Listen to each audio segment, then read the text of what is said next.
అందం ఎక్కడుంది? ఆ వయసు మీద కొంచెం అందంగా అనిపిస్తారంతే.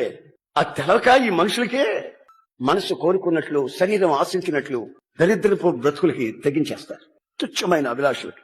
అయితే బైబిల్ అంటుంది, నీవు చంద్రబింబమంతా అందాన్ని సంపాదించాలి. ఎంతసేపు చూసినా ఆ అందం తరగకుండా ఉండాలంటే గుణం అనే అక్షయ అలంకారం నువ్వు పొంది ఉండాలి. పై పై వేషాలు కాదు, పై పై అందాలు కాదు.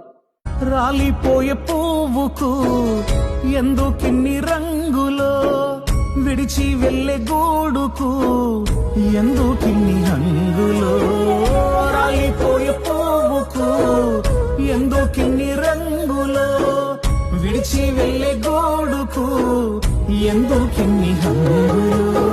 అందమెంత ఉన్నా, బంధుబలగమెంత ఉన్నా, అందమెంత ఉన్నా, బంధుబలగమెంత ఉన్నా, రాలిపోయే పువ్వుకు ఎందుకిన్ని రంగులో, విడిచి వెళ్ళే గూడుకు ఎందుకిన్ని హంగులో.